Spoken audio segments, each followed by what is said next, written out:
I'm Don Kizlyk, and my wife and I, Donna, operate D&D Market Garden, a certified organic vegetable garden. Our garden is unique. Our gardens are unique because there are more than one. Because we allow our plants to grow, or we make our plants grow where they wish to grow, and we don't try to force plants to grow where they don't do very well. Instead of making a garden nice and flat and planting nice, neat little rows, we plant our nice, neat little rows where the plants enjoy growing. When we do grow things, we like growing things like 5 varieties of potatoes, and we grow the ones that people like to eat. And we'll grow 3 varieties of onions, a cooking onion, a sweet onion, and a red onion. It's things like this that we grow what people like, and we grow what we can cook or what we can sell.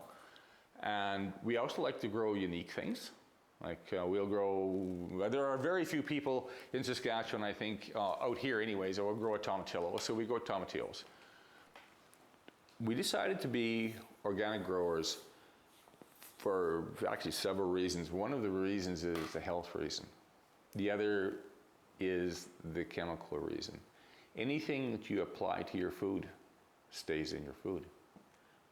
In this day and age, we have a lot of industrial chemicals that are, there's something like 35,000 different synthetic industrial chemicals produced worldwide, and none of which are good for us. There are times and places to use chemicals, antibiotics, pesticides, herbicides, but it should not be applied on a constant basis, year after year. You shouldn't be subjecting the people who eat your food to continual low doses of chemicals their body has no way of dealing with. We have a body that's taken thousands of years to get to this state, and all of a sudden it gets 1 or 2 synthetic chemicals. It can handle 1, but it can't handle 2 and 3 and 4 or 1,000 at a time.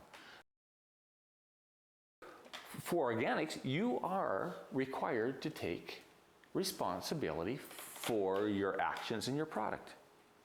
You do the best product that you can do.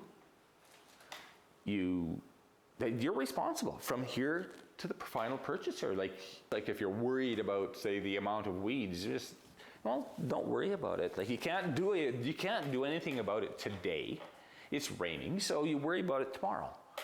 And when you get to the point where you don't worry about how things are going to turn out, then you can actually get on with the business of doing what you have to do. The first thing that I would do is find someone like me, because I am probably the laziest person I know. I work hard at it, but I don't like working. I don't like working for the sake of working. I like working and getting it done. So you develop mechanical ways of doing it to take the work take the stoop out of the stoop labor. And that's the most important portion of doing this. There are easy ways of doing it. And the easiest way, if you're small like we are, is you just take the stoop out of it. You don't have to bend over if you don't want to. There are little machines that you can build by access from different parts of the world. Even the ideas are accessible.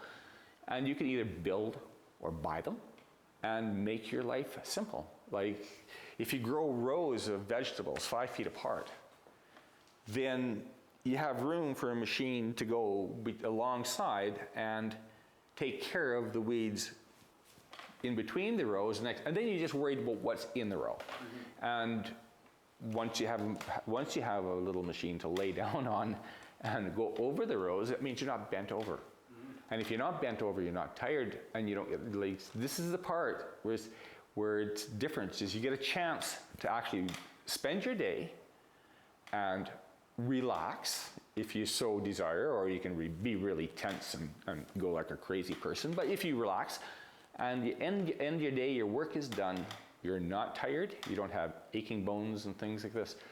We market all our vegetables direct to consumers, and the consumer actually comes here to pick it up. They get the amounts they require and the quality they require.